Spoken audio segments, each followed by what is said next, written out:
Assalamualaikum warahmatullahi wabarakatuh.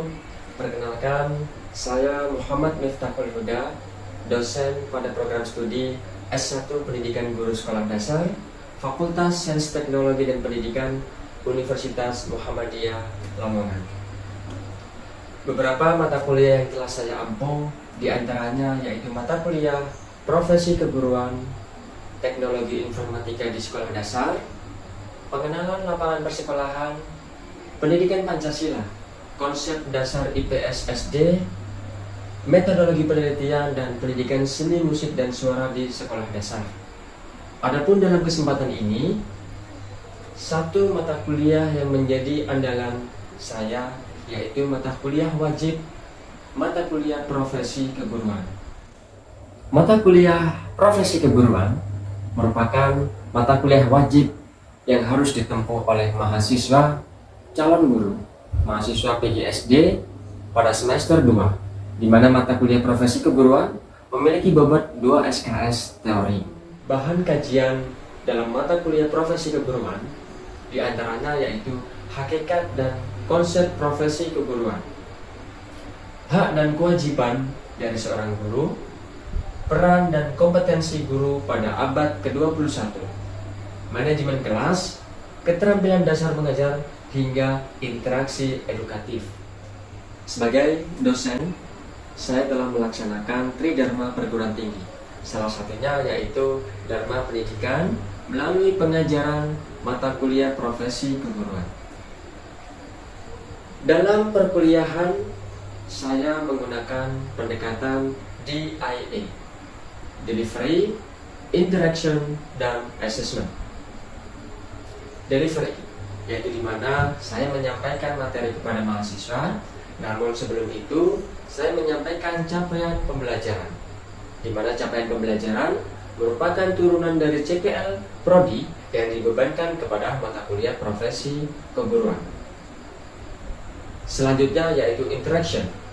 Interaction adalah interaksi antara saya sebagai dosen dengan mahasiswa dengan memberikan stimulus pertanyaan yang memancing dan merespon ide, gagasan, atau pendapat dari mahasiswa. Adapun dalam pendekatan selanjutnya yaitu assessment, yaitu penilaian yang saya lakukan yaitu dengan memberikan penugasan untuk menganalisis kompetensi seorang guru pada abad 21 dan pada abad yang akan mendatang. CPL Prodi yang dibebankan kepada mata kuliah Profesi Keguruan terdapat dua komponen sikap. Yang pertama yaitu menjunjung tinggi nilai kemanusiaan dalam menjalankan tugas berdasarkan agama, moral, dan etika.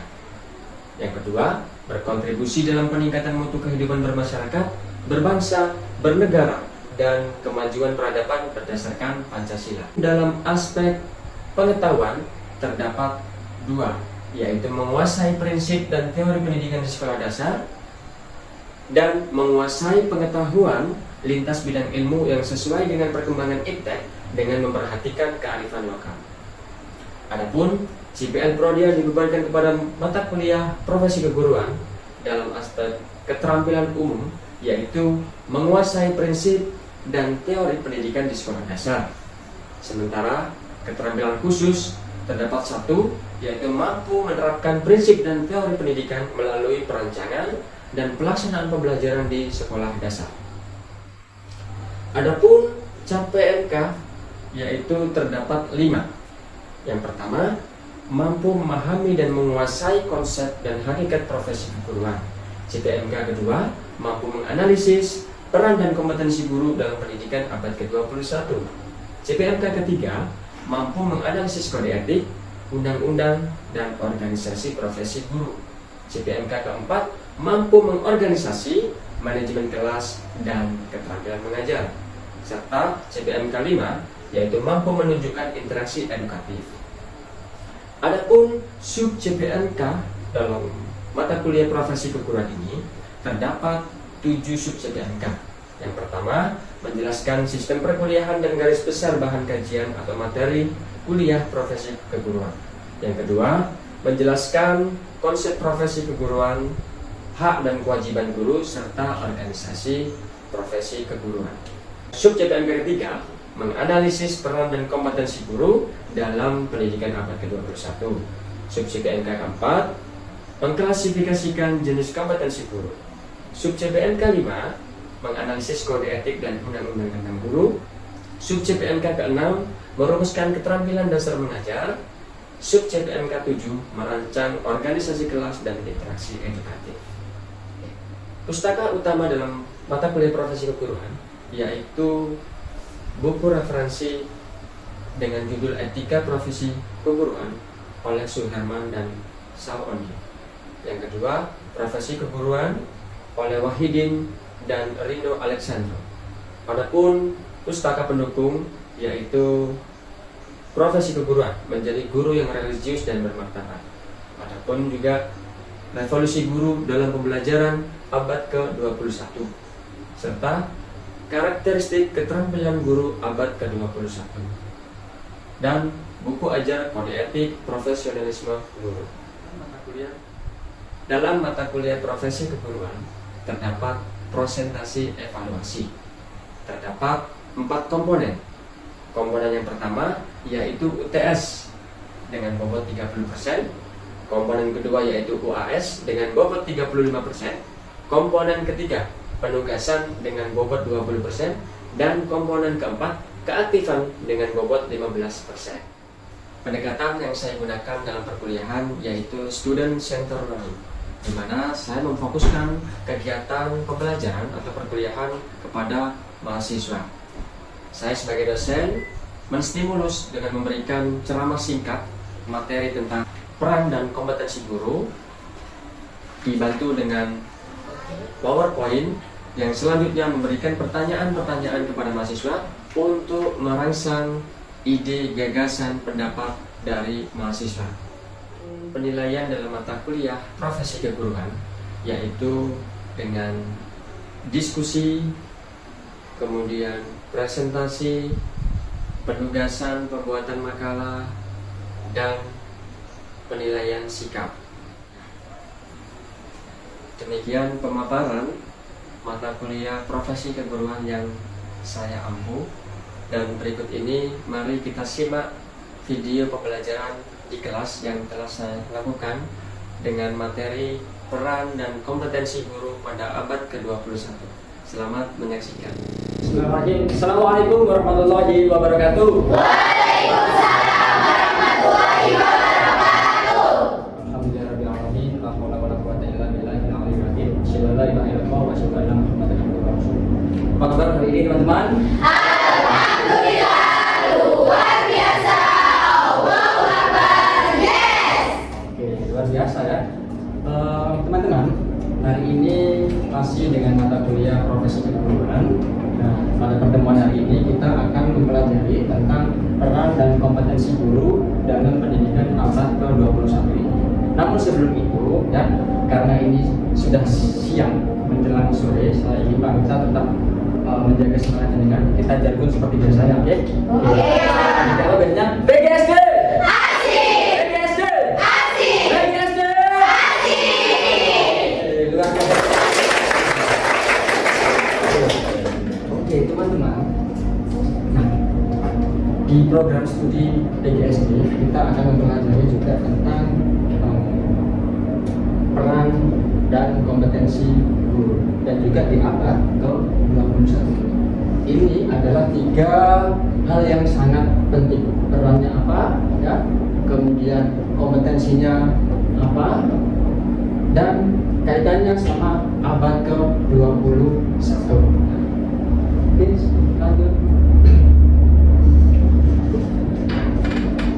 Oke, hari ini pada pertemuan ini capaian pembelajaran yang akan kita pelajari diharapkan teman-teman mahasiswa mampu menjelaskan peran dan kompetensi guru dalam pendidikan abad ke-21. Nah, di sini teman-teman, tentunya pendidikan atau pembelajaran era dulu, eranya Pak Mita sebagai siswa SD, sebagai siswa SMP, bahkan saat kuliah tentu saja berbeda di zaman saat ini. Tentunya teknologi sudah berkembang secara besar ya. Dulu belum ada yang namanya seperti ini ya, belum ada. Dulu masih menggunakan whiteboard, papan tulis biasa. Jadi kalau nulis pakai spidol atau kapur, dihapus, bisa jadi nanti kapurnya melayang hanya untuk teman-teman yang tidak fokus gitu ya. Oke.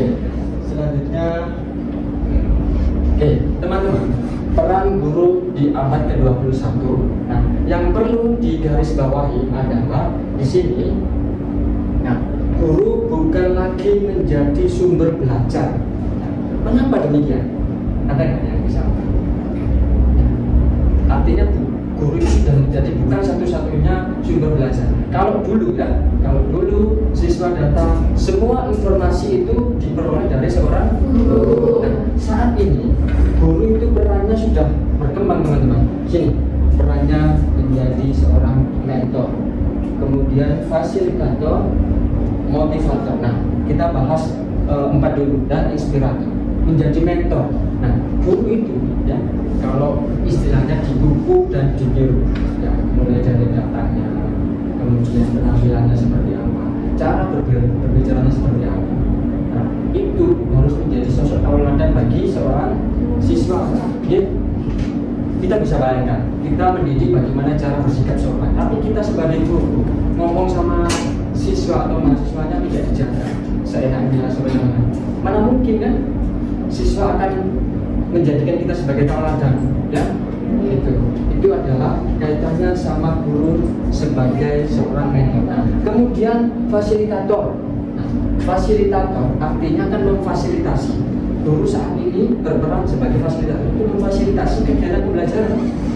Guru tidak hanya menjelaskan ceramah, tetapi jenengan teman-teman semua kelak menjadi seorang guru harus bisa memfasilitasi.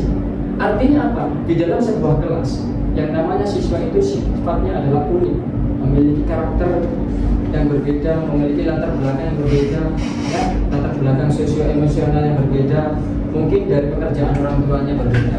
Ada orang tuanya sebagai guru, polisi, petani, pedagang, dan itu mempengaruhi karakteristik dari seorang anak, sehingga guru memiliki kewajiban atau tugas peran yang sangat sentral untuk bisa memfasilitasi keunikan-keunikan dari peserta didik. Seperti ini. Mbak Cinda misalnya, Mbak Cinda hobinya apa? Membaca. Mas Khalil misalnya hobinya apa? Memancing. Oke.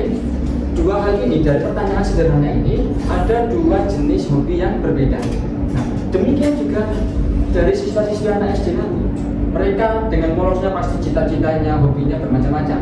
Apalagi saat ini ditunjang dengan teknologi. Kalau dulu cita-cita pasti polisi, ya, dokter, guru. Sekarang ada gamers, ya, tiktokers, youtuber, berkembang ya, cita-cita yang berkembang. Nah, oleh sebab itu sebagai seorang guru kita memfasilitasi supaya apa? Supaya teknologi yang berkembang ini tidak membuat siswa itu cenderung ke arah negatif, tetapi kita mengarahkan, memfasilitasi agar siswa itu bisa memaksimalkan potensinya sesuai dengan minatnya, gitu ya. Kaitannya misalnya teman-teman atau mahasiswa ini atau siswa jenengan nanti itu hobinya apa ya, make up gitu ya, kalau perempuan. Nah, ini coba difasilitasi membuat pembelajaran yang sesuai dengan hobinya masing-masing, membawa alat make up gitu ya. Kemudian ada kelas belajar merias temannya sendiri. Pun demikian juga hobi yang lainnya sebagai YouTubers ya. Dan yang selanjutnya adalah motivator. Nah, teman-teman percaya atau tidak, biasanya seorang siswa itu lebih semangat dengan orang tua atau guru? Guru ya, pasti siswa itu cenderung lebih percaya guru, merasa yang mengajari yang lebih dipercaya, sehingga guru itu perlu memberikan motivator. Jangan sampai teman-teman, ketika nanti Anda menghadapi ada siswa yang lambat dalam belajar, ya, tidak ada siswa yang bodoh, hanya mungkin kapasitas atau prosesnya memiliki timing yang masing-masing, gitu ya. Sehingga perlu diingat teman-teman, jangan ada melabeli seorang siswa itu bodoh, ya. Tapi tugas kembali kepada seorang guru sebagai motivator. Apabila menemukan siswa dalam kondisi yang lambat belajar, perlu kita dekati, ya. Perlu kita dekati secara personal approachment, pendekatan personal. Mungkin ketika ditanya di forum satu kelas ini dia cenderung untuk susah mengungkapkan gitu ya, malu. Nah itu perlu pendekatan, perlu motivasi agar apa? Agar tidak tertinggal dengan teman-teman. Pun demikian, motivasi itu tidak hanya untuk anak yang memiliki permasalahan, tetapi kita juga harus menjaga anak-anak yang memiliki kelebihan supaya dia tidak besar kepala, gitu ya. Nanti ada kaitannya sama penanaman nilai karakter ini teman-teman. Nah, dan juga guru berperan sebagai inspirator. Ya, inspirator itu apa? Memberikan ide-ide yang kasar. Kaitannya dia, semua siswa memiliki keunikan. Tapi bagaimana seorang guru ini memiliki ide yang dapat menampung, dapat memfasilitasi dari berbagai keunikan atau karakteristik siswa. Dengan cara apa? Mungkin tadi bertanya hobinya si A apa, si B apa. Nah, dari bermacam-macam itu, guru perlu memunculkan ide gagasannya agar membuat kegiatan belajar itu yang bisa memenuhi kebutuhan dari peserta didik. Ya, itu juga kaitannya sama pembelajaran berdiferensiasi. Ya, pembelajaran berdiferensiasi itu memenuhi karakteristik dan kebutuhan peserta didik yang berbeda-beda. Gitu, Bang. Nah, itu tadi peran guru bukan hanya sebagai sumber belajar, tapi sebagai mentor, fasilitator, motivator, dan inspirator. Oke.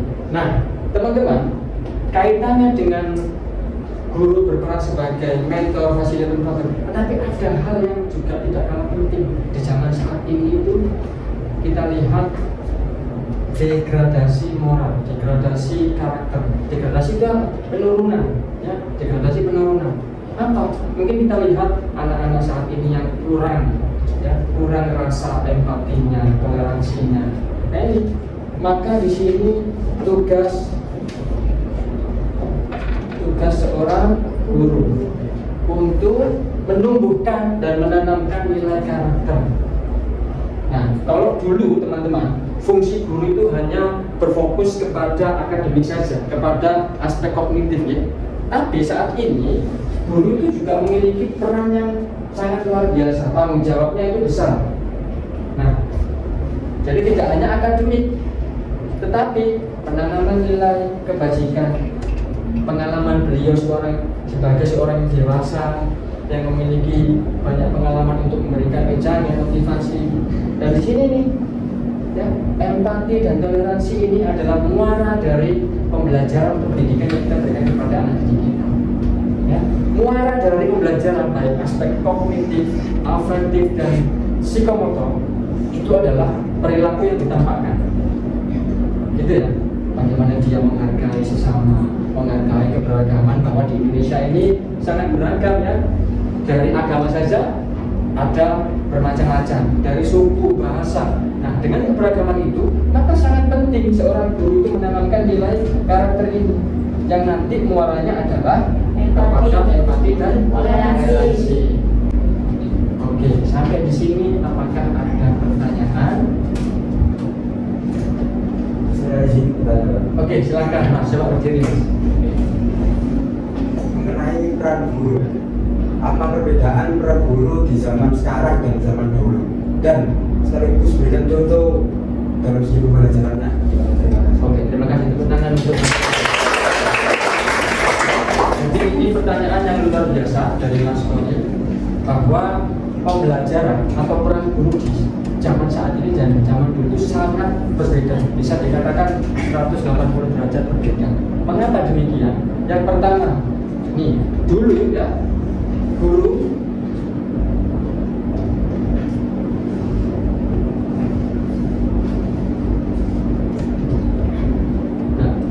dulu adalah sumber belajar satu-satunya. Nah, siswa itu mendapatkan semua informasi itu dari guru. Tetapi saat ini, ya, dengan berkembangnya ilmu pengetahuan dan teknologi, banyak sekali ada YouTube, ya, ada TikTok, ada apa lagi? Google. Nah, tentunya ini semua adalah produk-produk dari ITEK ya, ilmu pengetahuan dan teknologi yang sudah berkembang. Nah, guru tidak boleh merasa bahwa dirinya adalah satu-satunya sumber belajar. Ya, guru harus memberikan kesempatan kepada siswa untuk dapat mengakses YouTube, mengakses TikTok, Google untuk kaitannya dengan akademik. Nah, itulah yang membedakan guru di zaman sebelumnya, di zaman dulu dan guru di saat ini, atau bisa juga dikatakan tantangan ke depan, ya. Di zaman ke depan, guru ini harus bisa beradaptasi dengan teknologi, gitu gitu. Kaitannya sama administrasi, guru juga harus adaptasi dengan teknologi, menggunakan teknologi komputer, teknologi PC atau laptop. Kalau dulu semuanya serba manual tulis ya. Kalau saat ini sudah serba teknologi. Apakah ada pertanyaan yang lain? Ya, silakan Pak. Izin bertanya Pak, apa saja yang menjadi tantangan seorang guru di era saat ini? Oke, terima kasih pertanyaan luar biasa. Ini pertanyaan kedua juga tidak kalah bagusnya dari pertanyaan pertama. Tadi pertanyaan pertama kaitannya dengan tentang apa?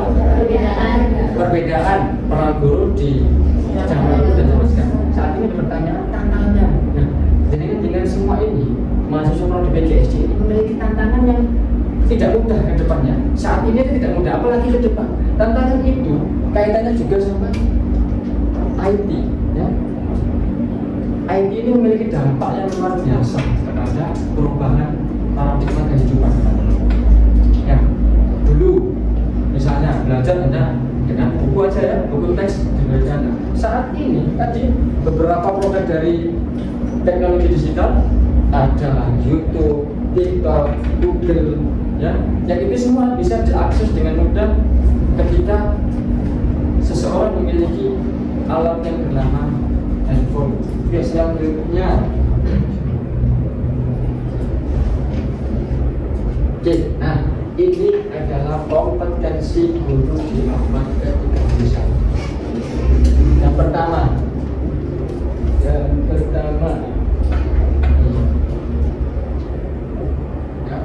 networking skills, yaitu keterampilan berjejaring.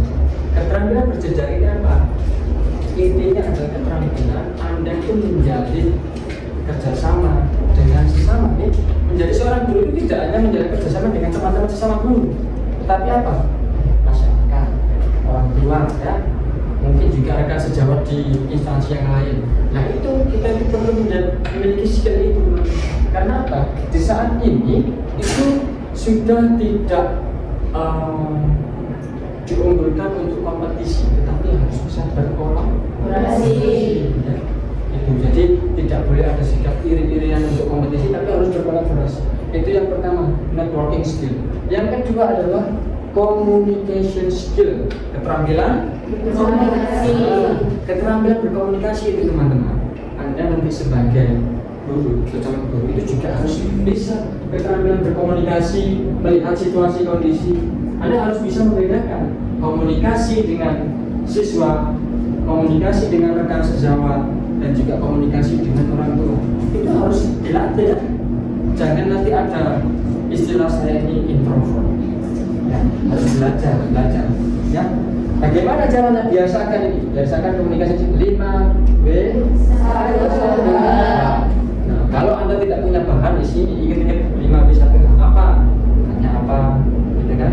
Kemudian misalnya yang kedua siapa? Gitu kan? Interaksi dengan orang sekitar itu harus dilatih, kalau tidak dilatih nanti Anda ngaku, ya. Nah, salah satu keterampilan yang perlu dikuasai adalah communication skill, ya.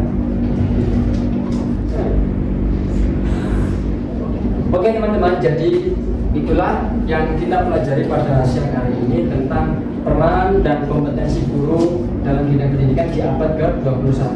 Tentunya teman-teman harus semangat bahwa guru itu tugasnya bukan hanya mengajar, ya, mengajar secara akademik, tapi lebih dari itu.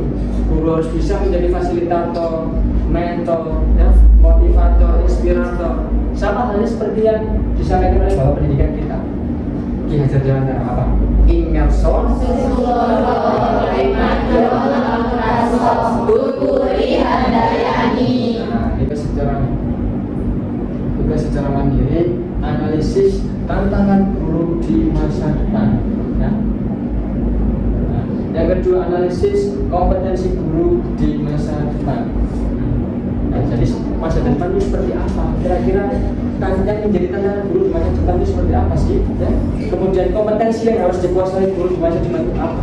Oke, tetap semangat ya. Sebenarnya itu pengen lihat jagonya. PGSD. PGSD. PGSD.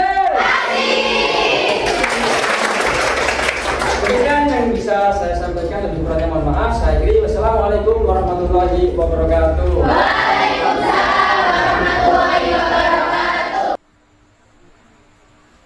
Baik, demikianlah pemaparan mata kuliah profesi keguruan yang saya ampuh. Sekian, wassalamualaikum warahmatullahi wabarakatuh.